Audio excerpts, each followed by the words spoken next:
Bienvenue dans cette nouvelle vidéo de recommandation 5 films récents chinois. Alors déjà précisons que quand je parle de films chinois, il s'agit bien évidemment de films de Chine continentale, donc ça ne va pas inclure de films de Taïwan. Alors vous allez voir qu'il va quand même y avoir une légère exception, mais je vais la justifier. De même, j'ai fait en sorte de ne pas mettre trop de coproduction avec Hong Kong. Il se trouve qu'encore une fois, il va y en avoir deux dans la sélection que j'ai fait. Mais en fait, la participation hongkongaise, dans un cas, va se justifier et dans l'autre va être quasiment technique et en fait n'a aucun impact proprement dit sur le film. Et ça reste avant tout un film de Chine continentale. Je dois également préciser que si je fais cette vidéo de recommandation de films récents aussi tardivement par rapport aux autres que j'ai fait, ça tient à un facteur qui est que j'ai eu beaucoup de mal à faire la sélection, j'ai eu beaucoup de mal à trouver 5 films à recommander. Je me suis donc laissé pas mal de temps de manière à regarder beaucoup de films chinois récents. Et au final, j'ai réussi à en trouver, j'ai même réussi à en trouver un petit peu plus. Mais quand même, dans l'ensemble, je veux dire que le bilan est pas très très fameux et qu'il y a beaucoup de films moyens, voire médiocres. Je dois également préciser que quand j'ai fait cette sélection, je me suis orienté sur des films d'auteur, je me suis orienté vers des blockbusters, mais j'ai également poussé plus loin dans les recherches, j'ai également regardé des films de série B, voire série C, voire série Z, qui sortent directement en streaming, en plateforme VOD chinoise. Alors j'ai pas vu tout parce qu'il y en a en fait un énorme nombre qui sort chaque année, mais bon, j'en ai quand même vu quelques-uns, j'ai essayé de gratter un peu là-dedans, même si le résultat, encore une fois, n'est pas très fameux. Il n'empêche que le sujet est finalement assez intéressant. Je trouve cette espèce d'écosystème de films d'exploitation chinois qui ne sortent pas directement en salle. Et je pense que je ferai une vidéo spécifiquement pour en parler, une vidéo travaillée, le type de vidéo qui sort une fois par mois, afin de revenir sur ce phénomène que je trouve assez intéressant. Dernier point avant que je me lance, donc vu qu'au final, après avoir regardé beaucoup de films, j'ai trouvé un peu plus que 5 films à recommander, je vais quand même vous indiquer les 3 autres que j'ai finalement exclus de cette sélection. Comme ça, si vous voulez continuer à poursuivre dans le cinéma chinois et si vous ne voulez pas forcément passer par toutes les merdes par lesquelles je suis passé, vous aurez au moins 3 titres supplémentaires vers lesquels vous orienter. Donc les 3 autres films que j'ai exclus de cette sélection, il y a Better Days, réalisé par Derek Tsang, qui est une coproduction avec Hong Kong, mais qui en fait dans ses thèmes et dans son esthétique est totalement mainland, est totalement Chine continentale. Ça traite du bullying, ça traite des abus verbaux et physiques qu'il peut y avoir à l'école auprès des étudiants, auprès des élèves les plus faibles. Et en fait, on suit un personnage, donc une jeune écolière qui enfin une jeune lycéenne plutôt, qui doit passer le bac local, le bac chinois, qui est donc un gros morceau là-bas parce que c'est ça qui conditionne l'entrée en université. C'est pas forcément, il y a quand même un aspect assez élitiste dedans, assez compétitif, et donc elle est très motivée par rapport à ça parce qu'elle vient d'un background assez difficile, donc c'est un moyen pour elle de s'élever socialement. Mais donc elle va être confrontée au bullying, elle va être confrontée aux abus d'autres de ses camarades, et elle va trouver un allié en la personne d'un jeune homme qui est un petit peu en dehors de la loi, un côté un petit peu Andy Lau dans Moment of Romance, mais version un peu plus réaliste, on va dire. Donc un espèce de bad boy, un peu bon samaritain, mais qui est quand même qui vit dans l'illégalité. Voilà, c'est un film plutôt réussi, avec un joli message évidemment, puisque personne, je pense, ne soutient le bullying à l'école. À côté de ça, il y a également tout l'aspect social, tout l'aspect compétitif. Là, il y a une bonne description de l'environnement lycéen de Chine continentale, je trouve, et il n'y a pas forcément une vision idyllique du truc. Donc c'est vraiment très bien, c'est d'autant plus surprenant de la part de Derek Tsang, qui est donc le fils d'Eric Tsang, et qui est quelqu'un de totalement hongkongais, de jeune hongkongais dans le sens cosmopolite, dans le sens ouvert sur l'Ouest. Donc c'est assez étonnant de voir quelqu'un comme lui être capable de totalement s'immerger dans ce côté Chine continentale, mais en tout cas il a réussi, donc bravo à lui. J'ai peut-être juste une petite réserve sur le fait que la police est montrée de manière un petit peu trop positive, à mon humble avis, par rapport à la problématique qui est soulevée ici. Mais bon, je pense que ça tient en partie à la censure, mais on va reparler régulièrement des questions de censure sur les sélections des films postérieurs. Donc Better Days.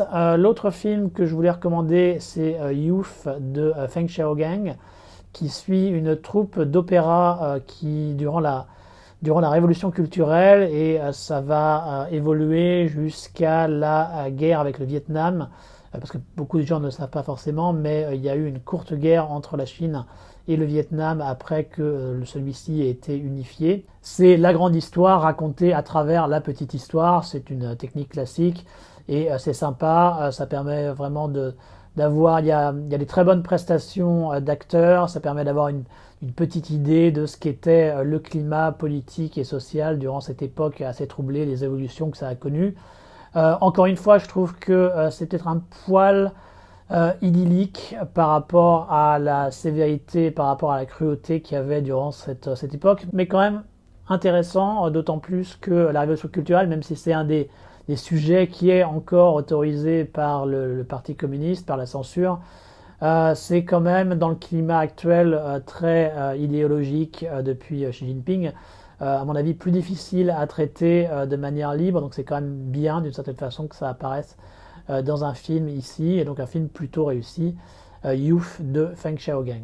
Et le troisième film que je vais vous recommander de manière un peu rapide, c'est Trois aventures de Brooke de Xing Yuan, un premier film qui est dans un esprit très romérien, où on suit une touriste chinoise en Malaisie, à qui il va arriver des aventures différentes, c'est-à-dire qu'à chaque fois on va avoir un point de départ similaire, mais en fonction de la manière dont le destin joue, dont le destin se passe pour elle, elle va faire des rencontres différentes, et en fait à travers chacune de ces différentes possibilités de son futur, en fait on va apprendre un peu plus sur son passé et ce qui l'a amené ici.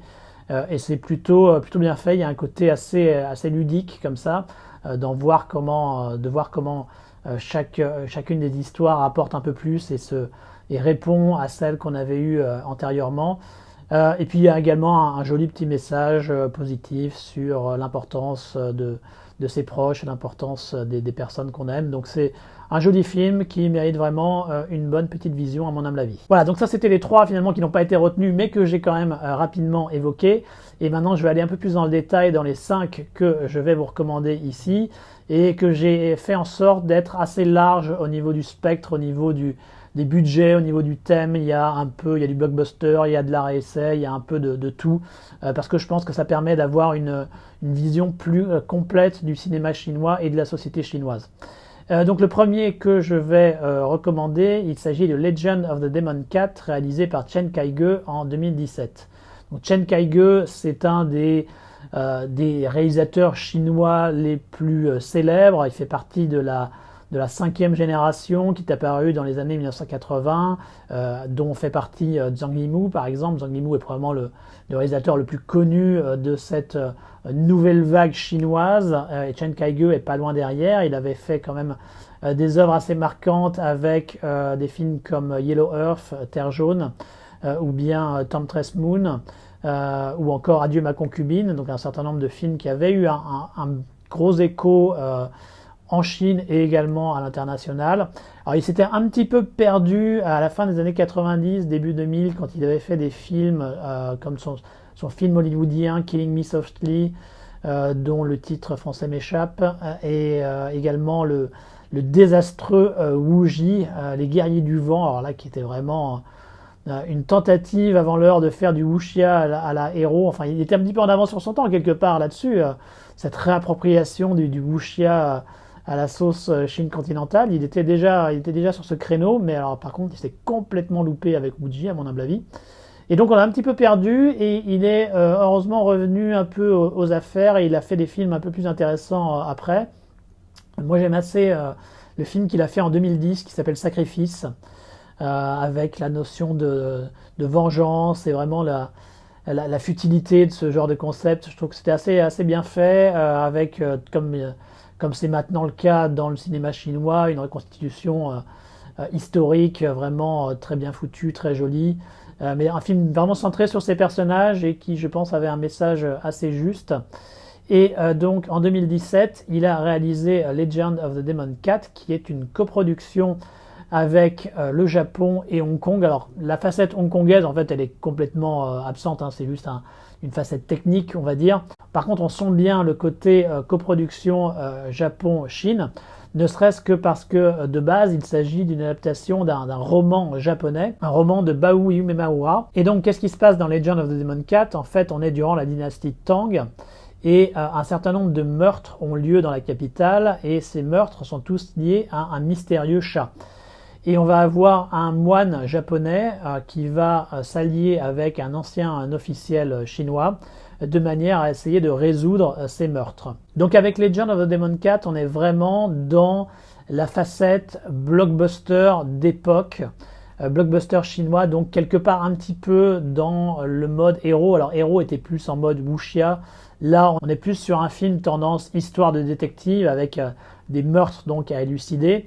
Mais c'est quand même le même esprit, à savoir une reconstitution très luxueuse d'une époque. La dynastie Tang, c'est celle qui est également présente dans la série des détectives Di. C'est pas forcément la dynastie qui est la plus souvent choisie pour les films. Ils ont tendance à plus souvent se porter sur la dynastie Ming ou la dynastie Qing.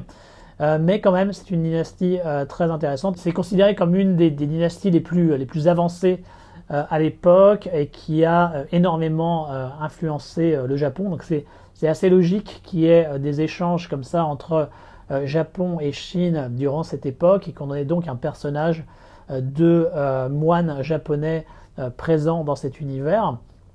Et puis ça donne enfin une autre vision, j'ai envie de dire, par rapport à tous ces films franchement anti-japonais que la Chine continentale est capable de produire. Donc déjà ça, je trouve que c'est plutôt une bonne chose.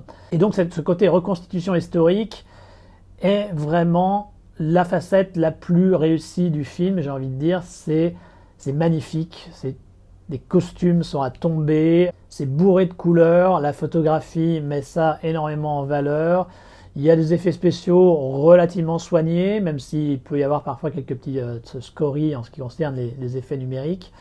Mais en tout cas, d'un point de vue visuel, on est vraiment dans ce que le cinéma chinois est capable de faire de mieux. Alors ça peut d'ailleurs en laisser certains sur le carreau, à mon humble avis, parce que ça veut tellement en mettre plein la vue du point de vue visuel que ça devient parfois un petit peu démonstratif, un petit peu clinquant. Donc si déjà vous avez du mal avec certains films type La Cité Interdite, type Héros, ou d'autres de ces reconstitutions qui sont très axés sur le côté visuel m'as-tu vu, vous aurez probablement du mal avec Legend of the Demon Cat. Si au contraire vous aimez ce côté opulent, ce côté coloré, ce côté je vous en mets plein les yeux, celui-là est vraiment parfait. À côté de ça, heureusement, il n'y a pas que ce côté visuel, il y a également quand même une intrigue donc de détective qui est plutôt sympa. Il y a une bonne dynamique, c'est surtout ça, je pense, le point qui fait que le film marche plutôt bien. Il y a une bonne dynamique entre le moine et l'ancien officiel, et ça donne donc des échanges assez sympas, et ça donne envie d'explorer plus en avant le mystère de ces meurtres, d'autant plus que toute la mise en place des événements est assez réussie, est assez bien faite. Donc on veut en savoir plus et on a envie de suivre ces personnages, et on a un univers visuellement magnifique, donc ça donne toujours une envie de continuer, de poursuivre dans le film, et on est happé dans le film grâce à ça. Alors il y a un petit bémol, j'aurais envie de dire, sur la deuxième partie du film, où on commence à voir la résolution de l'intrigue, et où c'est un poil prévisible et un peu moins dynamique dans la narration, donc c'est un peu plus passif, un petit peu dommage donc quelque part, mais vu que on est quand même suffisamment rentré grâce aux éléments qui ont été mis en place lors de la première moitié, on est quand même capable de faire outre et de passer un bon moment à le regarder, même si effectivement ça baisse un petit peu en qualité sur la deuxième moitié du film, malheureusement. Mais voilà, donc si on aime les films d'époque, les films où la Chine est capable de montrer toute sa puissance en matière de reconstitution historique, son expertise technique dans ce domaine, vous serez tout à fait ravi avec Legend of the Demon Cat. Vous aurez heureusement également, comme j'ai indiqué, une intrigue un minimum intéressante qui vous permettra de ne pas simplement vous reposer sur le festin visuel que vous aurez en face de vous. Et donc pour tous ces éléments, je pense que c'est plutôt une bonne recommandation, un film qui mérite d'être vu et qui est en quelque sorte le haut du panier dans ce domaine, dans ce genre du film en costume friqué tel que la Chine continentale en produit assez régulièrement chaque année. Le deuxième film que je vais vous recommander, alors c'est le film de la sélection qui est discutable, qui n'est pas en soi un film de Chine continentale. Officiellement, c'est une coproduction entre la Malaisie, Singapour, Hong Kong et Taïwan. Donc vous allez me dire pourquoi inclure ce film dans cette sélection de films de Chine continentale. Parce qu'il traite d'un sujet qui est la répression qui a lieu en Chine continentale et que la réalisatrice est une réalisatrice de Chine continentale, vous allez voir avec le sujet, et que donc c'est un moyen de traiter de sujets qui sont éminemment liés à la Chine continentale, mais qui ne peuvent pas être traités directement, officiellement, dans le cinéma de celle-ci.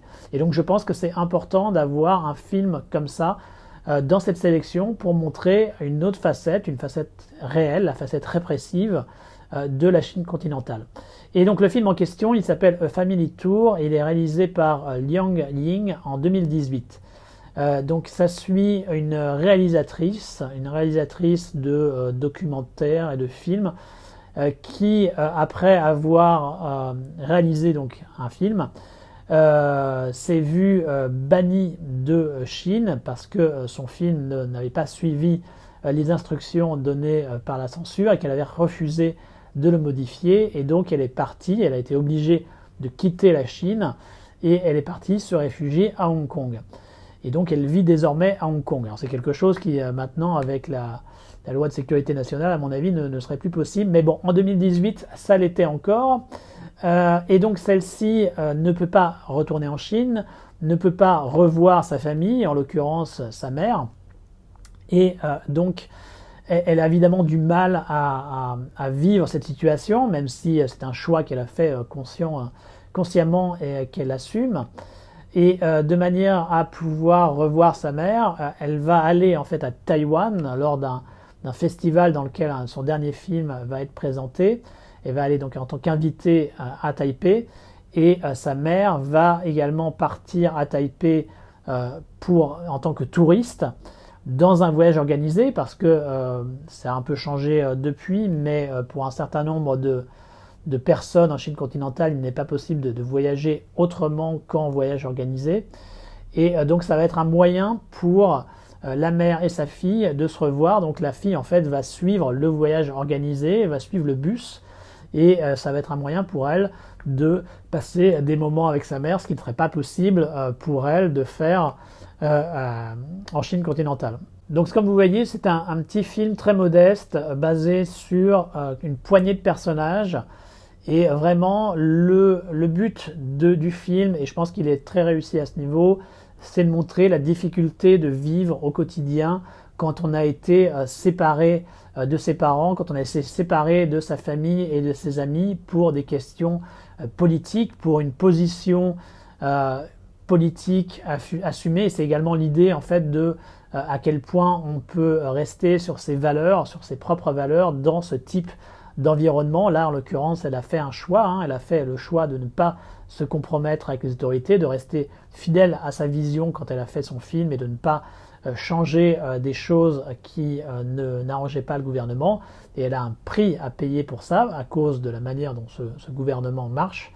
Et donc on voit les conséquences au quotidien, et on voit à quel point ça peut être quelque chose de pesant et de difficile. Et je trouve que c'est très bien rendu, que les relations entre la famille, donc évidemment entre la mère et sa fille, mais également entre la mère, la grand-mère et son petit-fils sont très bien rendues, et on voit vraiment tout ce que ça implique, le poids que ça fait peser sur les personnes qui sont prêtes à s'opposer au gouvernement, sachant que c'est une opposition quand même très légère. C'est même pas une opposition de je veux renverser le gouvernement, c'est simplement vouloir être fidèle à sa vision d'artiste, vouloir être fidèle à ses valeurs, et de ne pas accepter de se compromettre par rapport à ça. Et voilà, et même sur quelque chose de finalement assez modeste, une position politique assez modeste, on est quand même obligé de subir des conséquences très lourdes. Et donc, encore une fois, je pense que c'est quelque chose qui est important de garder toujours en tête, parce que c'est une réalité. La Chine, c'est quelque chose de très diversifié, de rempli de choses passionnantes, intéressantes, de success stories, mais c'est également beaucoup d'histoires très dramatiques, très tristes, beaucoup de destins brisés sur la base d'une justification politique et de stabilité, de nationalisme qui, à mon avis, est assez discutable. Et donc Family Life, je pense que c'est un film qui permet de parler de ces problèmes, de voir la dimension foncièrement humaine de ces problèmes que le cinéma officiel de Chine continentale ne peut pas traiter. Et donc c'est pour ça que je l'ai intégré à cette sélection et que je pense que c'est un bon représentant du cinéma de Chine continentale, même si officiellement il n'est pas un film de Chine continentale. Le troisième film que je vais vous recommander, alors j'en ai déjà parlé dans certaines vidéos précédentes, mais j'ai décidé de remettre encore une couche, parce que moi je l'aime bien ce film, donc je vais encore le défendre. C'est The Wandering Earth de Frank Guo, donc réalisé en 2019, qui a été un des plus gros succès du box-office chinois de cette année-là, un film de science-fiction, une adaptation d'une nouvelle de Liu Cixin, qui est le grand auteur de science-fiction chinois actuel, qui a beaucoup fait parler de lui pour ses livres sur la trilogie du problème à trois corps, qui normalement va également connaître une adaptation cinématographique. Donc là, c'est une adaptation d'une de ces nouvelles, comme je l'ai dit. Qu'est-ce qui se passe donc dans The Wandering Earth? On a la Terre qui est en danger et afin de pouvoir survivre, l'humanité décide de la transformer en un véritable vaisseau spatial et elle va donc construire un certain nombre de réacteurs à travers la surface de manière à pouvoir la déplacer et de pouvoir aller dans un autre système solaire a priori, dans lequel donc elle pourra à nouveau prospérer. Et donc c'est ça le concept de Wandering Earth, une Terre qui est en transit d'un système à un autre. Et donc on va voir comment la vie s'organise dans ces conditions durant ce voyage. Et évidemment il va y avoir un certain nombre de problèmes qui vont se révéler et que les personnages vont devoir résoudre. Alors le film a un certain nombre de détracteurs qui trouvent que c'est un film de science-fiction assez générique, comme on a pu le voir à Hollywood, ce genre de choses.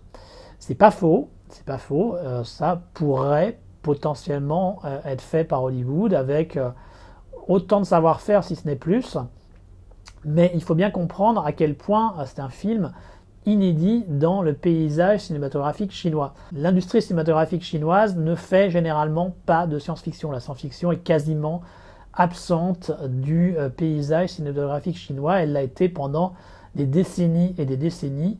Et donc là, avoir des films de science-fiction, parce qu'il y a eu The Wandering Earth, mais il y a eu quelques autres films de science-fiction qui ont suivi, c'est quand même une évolution tout à fait nouvelle et très intéressante, à mon avis, pour la Chine. D'autant plus que là, on est vraiment dans de la pure science-fiction. Hein. C'est pas juste de la science-fiction diluée, genre avec un voyage dans le temps où on a genre 5 minutes du futur et hop, après en fait tout le reste va se passer dans le passé, ce genre de truc qui permet en fait de ne pas traiter directement du côté science-fictionnesque. Là, non, pas du tout. On a vraiment de la pure science-fiction. Il y a un postulat qui est pas forcément évident à avaler. Hein. Il faut accepter le postulat de départ qui est un peu gros. Mais si on l'accepte et qu'on rentre dans l'intrigue, je pense qu'on peut vraiment apprécier tout le côté hard science qui a été déployé et qui n'est pas, encore une fois, une évidence au sein du cinéma chinois. C'est pas si courant et c'est tout au crédit du film, à mon humble avis, qu'il soit capable de faire quelque chose d'aussi réussi et convaincant visuellement, alors que c'est totalement nouveau, qu'il n'y a pas l'expertise en Chine pour faire ce type de spectacle, et ils ont réussi à construire un univers crédible, à vraiment créer une civilisation crédible dans cet environnement difficile d'une planète en transit dans le froid spatial, et qui a donc évidemment transformé la Terre en un véritable glaçon, donc avec des cités qui ont été créées de manière à ce que les gens puissent vivre, et de temps en temps ils sont obligés d'aller à l'extérieur. Et donc tout cet environnement est vraiment bien rendu, et encore une fois ce n'était pas une évidence, et je pense que c'est vraiment une des très très grandes qualités du film, une des très très grandes réussites que d'avoir réussi à faire ça, quelque chose qui, comme je l'ai dit, est probablement considéré comme un acquis quand on regarde un film hollywoodien, mais qui ne l'est pas du tout quand on regarde un film chinois. À noter également quand même que le style concept est un petit peu difficile à avaler pour certains. Ça avait déjà été plus ou moins fait dans un film de Ichiro Honda qui s'appelle Le choc des planètes, Gorath, dans lequel un astéroïde allait percuter la Terre, qui est un film qui était fait au début des années 1960 au Japon. L'humanité essaye d'éviter la percussion en créant donc des réacteurs, encore une fois, de manière à déplacer légèrement l'axe de la Terre pour éviter donc que l'astéroïde la percute. Donc c'est un peu le même concept quelque part, mais dans la version chinoise, c'est poussé vraiment plus loin, parce que dans la version japonaise, c'est juste déplacer légèrement de manière à éviter la collision. Là, c'est vraiment, comme j'ai dit, transformer notre planète bleue en un véritable vaisseau spatial, donc c'est encore un niveau au-dessus. Mais moi, c'est quelque chose que j'aime. Moi, je trouve ça très bien qu'il y ait une volonté de vraiment aller dans la science-fiction totale. Et moi, personnellement, je marche sur ce concept. Et c'est également une alternative intéressante pour une science-fiction autre que la science-fiction hollywoodienne, parce que c'est quand même la science-fiction hollywoodienne, la science-fiction américaine de manière générale, c'est celle qui domine le paysage culturel mondial. Et donc, il y a forcément tout un tas d'éléments dans le système de gouvernement, dans les réflexions, dans les valeurs qui qui témoignent d'une culture américaine, ce qui est intéressant en soi, mais moi je suis content de voir une science-fiction avec des alternatives, avec d'autres façons de vivre. Là, on a une façon chinoise de proposer les choses, et d'autant plus que, encore une fois, ce qui est à mon avis à mettre au crédit du film, c'est qu'il n'est pas ouvertement propagandiste. Alors il y a évidemment quelques éléments qui semblent dénoter de la position politique actuelle, par exemple les personnages qui sont dans l'espace, dans une station qui surveille l'évolution du déplacement de la Terre. Les deux personnages principaux sont un personnage chinois et un personnage russe, donc évidemment ça dénote plutôt d'une dimension politique plus actuelle qu'autre chose, à mon humble avis. Mais tout cet aspect-là est finalement assez léger. Évidemment, on suit des personnages chinois, mais les personnages d'autres nationalités vont quand même être impliqués, vont quand même participer, j'ai envie de dire, à l'effort de guerre de manière à permettre à l'humanité de survivre. On n'est pas comme dans Independence Day où les Américains sont les seuls à se battre et ce sont eux qui détruisent les envahisseurs et tous les autres peuples de la planète sont en train de les acclamer comme ça. Non, là, tout le monde participe, donc il y a quand même une idée, je trouve, assez humaniste dans le film. Oui, on a des personnages principaux chinois, ce qui est normal vu que c'est un film chinois, mais le côté nous les Chinois on est les meilleurs n'est finalement pas tant que ça mis en avant, en tout cas moins à mon humble avis que ça pourrait l'être dans certaines productions hollywoodiennes, et moins que ce que la censure, ou en tout cas ce que le Parti communiste chinois aimerait voir à mon humble avis. Donc ça, encore une fois, c'est à mettre au crédit du film. Donc il y a quand même un certain nombre de points qui, je pense, sont très positifs et qui font que Wandering Earth mérite d'être vu. Je pense que c'est un bon film de science-fiction, c'est une bonne alternative à ce que peut proposer Hollywood d'un point de vue technique et d'un point de vue idéologique, de par l'absence d'une idéologie trop prononcée en l'occurrence ici. Et donc voilà, je vous recommande The Wandering Earth. Alors ce sera peut-être la dernière fois que j'en parlerai, parce que j'ai l'impression que je suis déjà revenu à la charge plusieurs fois. Et puis il a un autre avantage quand même par rapport à la plupart des films dont je vais parler ici, c'est qu'il est facilement accessible. Je sais que dans les films que je recommande, dans beaucoup de vidéos que je fais, il y a un certain nombre de films qui ne sont pas forcément aisés d'accès. Celui-là, il est disponible sur Netflix, il est disponible un peu partout, donc vous n'aurez aucun problème à le voir. Donc voilà, profitez-en, et en espérant que la Chine continuera à faire des bons films de science-fiction. C'est pas forcément gagné, parce que comme j'ai dit, un certain nombre d'autres films de science-fiction qui ont été faits après Wandering Earth, comme Shanghai Fortress par exemple, sont beaucoup moins convaincants et tombent dans certains des travers que justement je trouve que Wandering Earth a su éviter. Mais donc on verra quand même pour le futur. En tout cas, voilà, un film qui donne à penser et donne à espérer pour l'évolution de l'industrie cinématographique chinoise.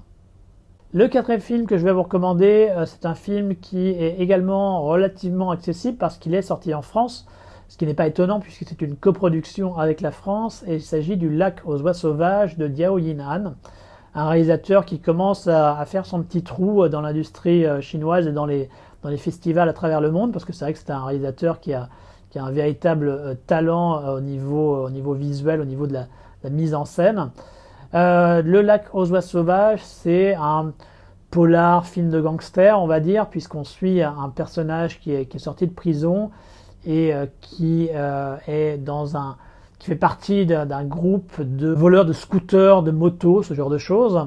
Et puis il va y avoir en fait un conflit entre les différents gangs, entre les différents gang de voleurs de motos, et il va se retrouver donc pris dans cette guerre de gang qui va dégénérer, qui va aboutir à ce qu'il tue quasiment par accident un policier, et à partir de là, il va devenir un fugitif et il va essayer de s'enfuir. Il va rencontrer un certain nombre de personnes durant ce périple jusqu'à une conclusion que vous pouvez deviner assez triste, assez négative, enfin ça dépend de quel point de vue on se place, puisque, et là ça va nous permettre de parler de la censure, puisque en Chine, quand on traite de cas de criminalité, de ce genre de choses, il faut forcément que ceux qui ont enfreint la loi soient punis à la fin. Donc à partir de là, vous pouvez vous douter un petit peu du résultat final. Même s'il garde quand même un petit côté ambigu, il a réussi quand même à mettre un petit peu d'ambiguïté. Et c'est justement là un des points sur lesquels je veux venir par rapport au Lac aux oies sauvages, c'est que c'est quand même très étonnant de voir un film comme ça en 2019 qui montre la Chine avec un certain nombre de gangsters. Alors c'est des petits gangsters ici, mais quand même, pour bien comprendre ça, il faut bien voir que, encore une fois, j'en ai déjà un petit peu parlé, mais je vais en mettre une couche, la censure en Chine est partout. En ce qui concerne les œuvres audiovisuelles, elle est particulièrement draconienne en ce qui concerne les films, avec un système de double censure, censure du scénario et censure du produit final. Alors c'est très difficile de pouvoir dire exactement ce qui est permis et ce qui est interdit, parce qu'en fait il n'y a pas d'instruction claire sur la question. Il n'y a pas un petit manuel de la censure indiquant tel truc est interdit, tel truc est autorisé. Ça évolue constamment, donc c'est toujours très difficile de savoir ce qui est permis et ce qui ne l'est pas. De manière générale, la Chine n'aime pas trop que le pays soit montré de manière négative, et tout particulièrement du point de vue de la criminalité. Et donc c'est pour ça que c'est très difficile de faire des polars et des films de gangsters en Chine. Ceci étant, il y a quand même eu des films dans ce registre, il y a quand même des films qui font état de ce genre de choses.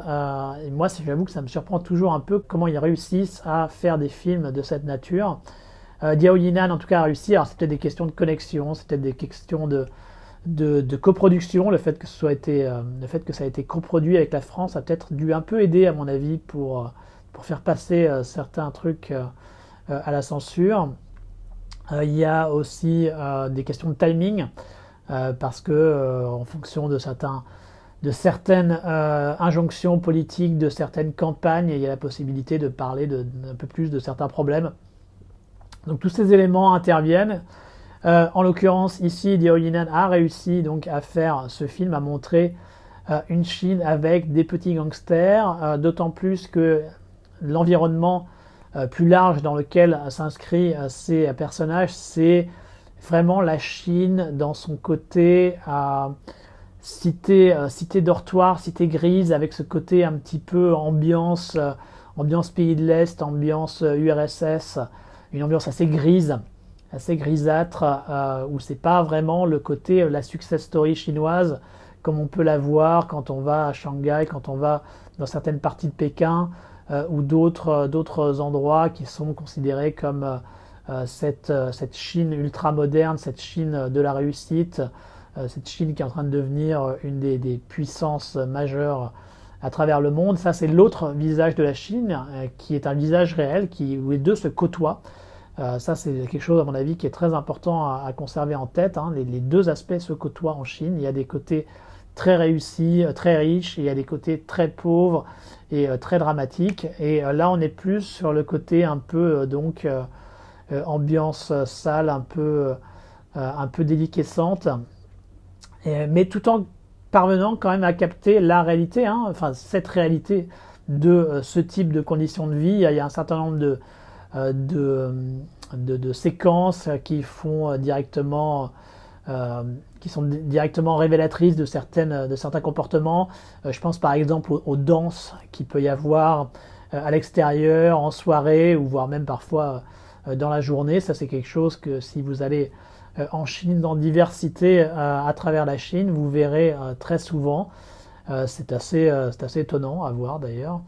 Et donc c'est quelque chose que là, il a bien capté et qu'il a également utilisé de manière cinématographique dans son récit pour créer une situation de suspense avec un côté un peu décalé par rapport à la musique qui est utilisée. Et c'est vraiment là la grande force, outre le fait d'avoir pu faire un film de gangster, un polar dans la Chine actuelle, ce qui est déjà un tour de force. L'autre grande force du Lac aux oies sauvages, à mon humble avis, c'est sa réalisation, son montage, sa photographie. Ça, c'est vraiment la grande réussite du film. C'est magnifique, c'est extrêmement maîtrisé. On sent que Diao Yinan a vraiment travaillé ses plans. Il y a quelque chose de plastiquement, esthétiquement très réussi, une esthétique donc assez noire, assez grise, mais qui n'en est pas moins magnifique, qui réussit à sublimer cette espèce de côté industriel un peu dépressif, et qui permet de sublimer son histoire et de rendre ses personnages aussi assez charismatiques, assez intéressants, sachant que autant je trouve que c'est très bien fait sur encore une fois la mise en place des événements, la manière dont les personnages se révèlent, tout ça est très bien fait. Après, ça peine un petit peu plus dans le dernier tiers, je dirais, dans le côté conclusion, comment conclure ce récit. Ça devient peut-être un poil plus générique et un poil moins inspiré.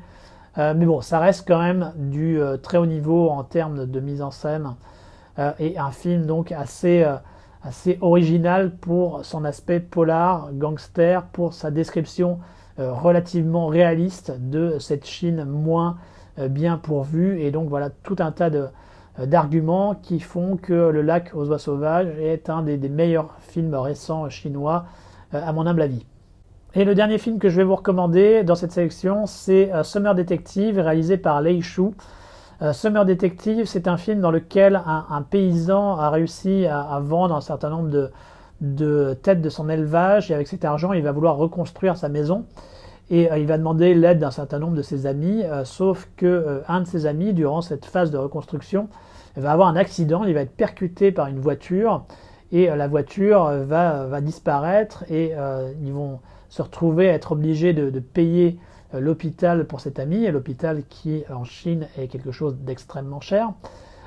Et pour essayer de résoudre la situation, de trouver la personne qui est responsable de cet accident, et que cette personne paye pour les frais, ils vont se transformer en des sortes de petits détectives. Ils vont commencer à enquêter sur qui peut bien être le responsable de l'accident en question. Et ça va donc mener à une enquête un petit peu décalée, puisque ce sont des vieux monsieur, des vieux paysans qui vont donc se retrouver dans des situations à la limite de l'absurde. Et c'est là, à mon avis, toute la force de Summer Detective, c'est qu'on a un côté à la fois social, un petit peu comme Le Lac aux oies sauvages. On a un côté social, on voit cette Chine moins favorisée, cette Chine rurale, où la vie est beaucoup plus dure, où un certain nombre d'éléments courants sont difficiles, ne serait-ce que voilà, la question de l'hospitalisation, hein, ça c'est un véritable problème qu'il y a en Chine encore aujourd'hui. Et à partir de ça, donc ce côté social est déjà très intéressant. Et à partir de là, on va également avoir une partie enquête qui est bien mené, qui permet de garder un rythme assez élevé au film, mais tout est un petit peu décalé en fait. Et en fait, on va se retrouver dans une espèce de quasi-comédie, parce que tout au long de leur enquête, à chaque fois, ils vont se retrouver dans des situations très étranges, il va y avoir, sans le dire de manière très ouvertement, il va y avoir des situations absurdes qui vont forcément mener à des rires, à un aspect donc comédie décalée, sans que ce soit vraiment de manière trop directe. Hein. On va pas être dans un truc type Moleito, Stephen Chow ou ce type d'humour. Hein. Ça va pas être comme ça. C'est simplement le fait de voir ces situations absurdes dans lesquelles ils sont aboutit à un côté comique. Et donc ça rend le film encore plus sympathique de ce point de vue-là. Il y a donc des personnages attachants, il y a le côté social et il y a également un côté comique qui est très sympa. Et c'est d'autant plus renforcé par le fait que les acteurs sont tous des acteurs amateurs. Ce sont tous des vrais vieux monsieur de la Chine, de la campagne chinoise. Et donc ils ont des visages très marqués, dans lesquels on peut vraiment lire un vécu difficile, un vécu très intéressant. Ils sont assez stoïques de manière générale et ça va donc encore intensifier le côté décalé, le côté comique durant l'investigation et ça les rend ça les rend encore plus attachants quelque part parce qu'il y a ce côté réel qui est présent à travers leur visage, à travers leurs expressions, en tout cas le peu d'expressions qu'ils peuvent avoir. Et tout ça marche vraiment bien. Ça permet vraiment d'avoir un film à la fois avec, comme j'ai dit, une conscience sociale, mais également un côté très distrayant, très sympathique, avec une réalisation très carrée, sans fioriture, mais quand même quelques jolis petits moments également. C'est pas du niveau du Lac aux oies sauvages, mais on a quand même quelqu'un qui sait cadrer, qui sait poser sa caméra et qui sait capter les principaux moments qu'il faut pour faire que son film marche. Et donc oui, ce Summer Detective, également connu sous le titre de Rebuilding, est vraiment un film très sympathique que je vous recommande. Donc le dernier film de cette sélection de 5 films chinois récents, et en espérant que celle-ci vous plaira, en espérant que vous allez regarder certains des films que j'ai recommandés et que vous les apprécierez. N'hésitez pas à commenter par rapport à cette sélection, n'hésitez pas à mettre vos impressions après avoir vu les films, hein. Vous avez tout à fait le droit de ne pas être d'accord avec moi sur certains d'entre eux, ça peut donner des débats intéressants. Donc voilà, et moi je vous dis à bientôt sur la prochaine vidéo de la Maison du Cinéma Asiatique.